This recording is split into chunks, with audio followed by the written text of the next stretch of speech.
Hello everyone, હું Mehul sir આપ સૌનું સ્વાગત કરું છું મારી ચેનલ ધ બ્રાઇટર્સમાં. તો આજના વિડીયોમાં આપણે ડિપ્લોમા સેમેસ્ટર 5ની મિકેનિકલ બ્રાન્ચના સબ્જેક્ટ થર્મલ એન્જિનિયરિંગ 2 એટલે કે T2ના ચેપ્ટર નંબર 1 ને 2ના મોસ્ટ આઈએમપી ક્વેશ્ચન જોઈશું ને એવા ક્વેશ્ચન કે જે તમને મિડ એક્ઝામમાં અને સાથે સાથે જીટી એક્ઝામમાં બી બહુ કામ લાગવાના છે. T1 તો આપણે એકચ્યુઅલી ફોર્થ સેમમાં કરી ગયા, બહુ ટફ પેપર લાગી હતું બધાના એક્ઝામની અંદર.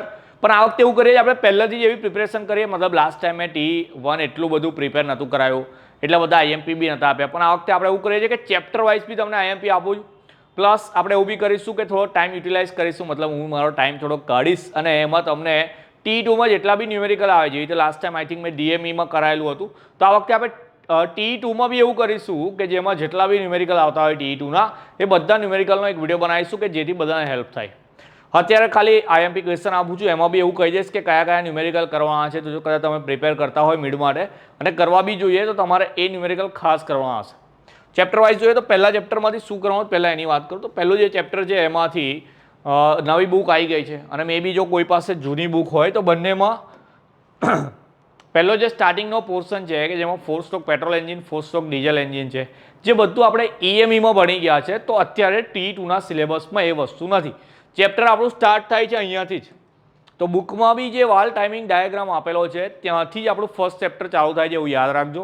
એની આગળનું કશું પૂછાય બી નહીં અને મતલબ આવડતું બી હશે, EMEમાં કર્યું હશે તો એકવાર નજર મારશો તો ફરી યાદ બી આવી જશે. પણ મેઇન જે સિલેબસ છે આપણો અહીંયા વાલ ટાઈમિંગ ડાયાગ્રામથી સ્ટાર્ટ થાય છે. વાલ ટાઈમિંગ ડાયાગ્રામ છે 7 માર્ક્સમાં, ડ્રો એન્ડ એક્સપ્લેન એવું આવે છે. ડીઝલનો બી આપેલો છે, પેટ્રોલનો બી આપેલો છે, બંને કાઇન્ડ ઓફ સેમ જ છે, તો બંને પ્રિપેર કરવાના છે. ઓકે ચાલો, પછી બીજું છે MPFI system, multi point fuel injection system with it's advantage. તો કોઈક વાર એવું આવે કે ઓનલી એના એડવાન્ટેજ પૂછાય, તો કોઈક વાર એક્સપ્લેન એવું આપી દે. એક્સપ્લેન એવું કહેશે તો બી આપણે તો એડવાન્ટેજ એડ જ કરવાના, કારણ કે પહેલેથી તમને શીખવાડતો જ આવ્યો છું કે આન્સરને જેટલો લેન્ધી લખશો એટલા સારા SPI આવશે. જો કોઈના સારા નહીં આવતે તો એ લોકો કદાચ આવી ભૂલ કરતા હશે, પણ જેટલું સારું લખો, હવે 5th સેમ છે, સારામાં સારા SPI લાવવાના, 6માં ભણવાનું આવવાનું નહીં એવું કહે છે બધા, અને એવું જ છે. તો પછી આ લાસ્ટ ચાન્સ છે કે જેમાં તમે સારા SPI લાવશો તો તમારો ઓવરઓલ CGPA સારા આવશે, અને એ CGPA જ છે જે આપણી ડિગ્રીમાં લખાઈને આવવાના છે. તો કોશિશ કરીશું કે જેટલું બેટર સારું રિઝલ્ટ આવે એટલું લાવીએ.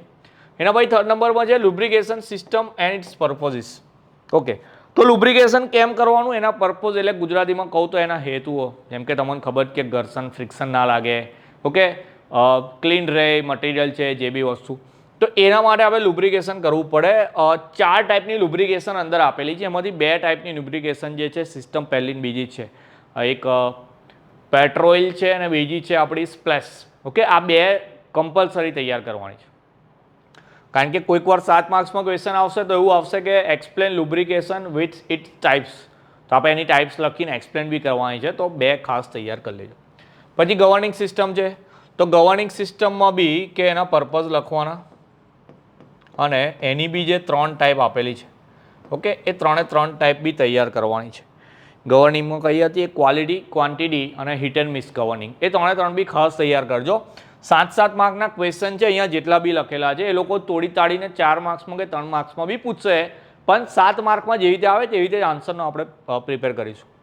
પછી છે સ્ક્વેન્જિંગ સિસ્ટમ. તો આજે આપણું 4 સ્ટ્રોક પેટ્રોલ એન્જિન કે ડીઝલ એન્જિન આવતું હતું, એમાંથી જે એક્ઝોસ્ટ ગેસીસ બહાર કાઢવાના હોય એના માટેની આ સિસ્ટમ છે સ્કેવેન્જિંગ સિસ્ટમ. એના પછી 6 નંબરનો ક્વેશ્ચન આપણો ફંક્શન ઓફ એન્જિન પાર્ટ્સ. તો આ ક્વેશ્ચન એવી રીતે પૂછાય છે કે ભાઈ એન્જિનમાં જે અલગ અલગ પાર્ટ્સ આવે, માન લો કે કાર્બોરેટર છે, ક્રેન્કશાફ્ટ છે, એ બધાનું ફંક્શન શું છે, તો 3 કે 4 એવા પાર્ટ્સ બતાવશે કે એનું ફંક્શન લખવાનું આવશે. તો જે મેં વાલ ટાઈમિંગ ડાયાગ્રામ કીધું એની પહેલાં કે મે બી એની પછી જ છે, બુકમાં તમને દરેક ફંક્શનને ડિટેલમાં એક્સપ્લેન કરેલું છે, પણ એ ડિટેલમાં નહીં, ખાલી એનું ફંક્શન શું છે તમારે એ ક્લિયર કરી લેવાનું છે. અને 6 નંબરમાં જે તમારે ન્યુમેરિકલ તૈયાર કરવાના છે, ન્યુમેરિકલમાં કયા, તો જેમાં તમારે ઇન્ડિકેટર પાવર, બ્રેક પાવર અને એફિશિયન્સી ફાઇન્ડ કરવાની આવશે. આ ટાઈપના ન્યુમેરિકલ ખાસ તૈયાર કરવાના છે. 7 માર્ક્સમાં આમ તો T1માં કન્ફર્મ જ છે કે તમારે આ ન્યુમેરિકલ જ પૂછાવાના છે GTOની અંદર. એમાં બી એક ક્વેશ્ચન છે, હું કહી દઈશ, મતલબ મેં કીધું એમ ન્યુમેરિકલના વિડીયો બનાવીશું એમાં, જેમાં મીન ઇન્ડિકેટેડ પ્રેશર 7.5 બાર આપેલું છે, જોઈ લેજો બુકમાં કહું છું ખાસ. એ જ ક્વેશ્ચન પૂછાવાનો છે તમારા 7 માર્ક્સની અંદર, તો આ ખાસ તૈયાર કરી લેવો. 1 મિનિટ, એક કોલ છે, 2 મિનિટ આવું, 2 મિનિટ.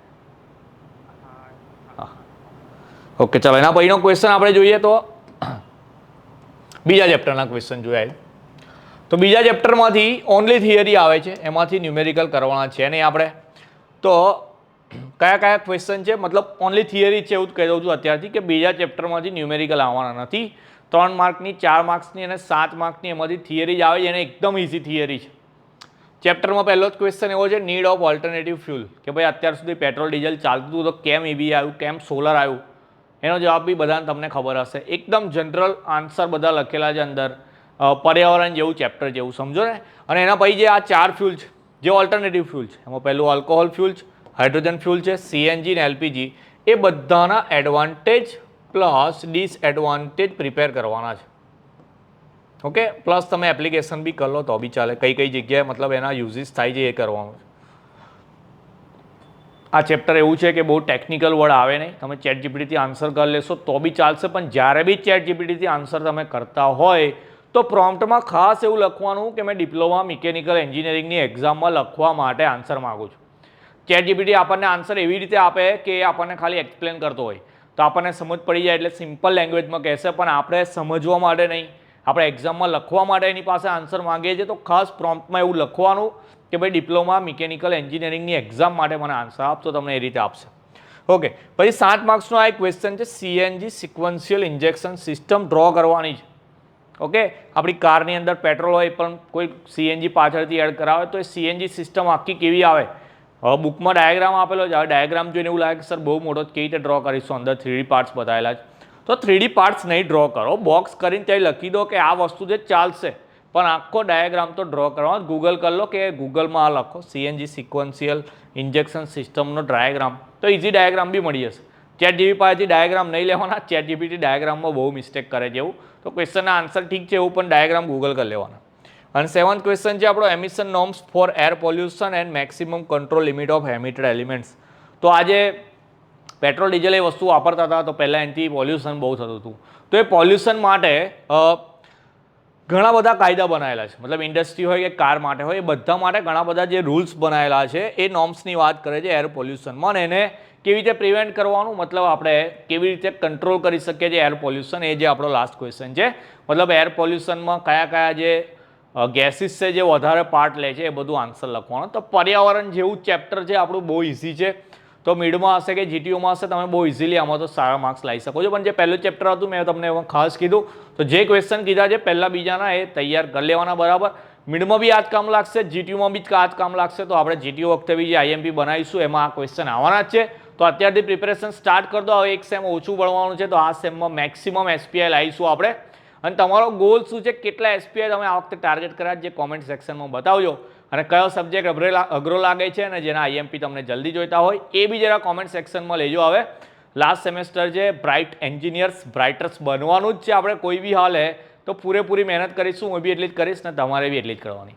તો મળીએ હવે નેક્સ્ટ વિડીયોમાં, ત્યાં સુધી તમારું ધ્યાન રાખજો. જય હિન્દ, જય ભારત.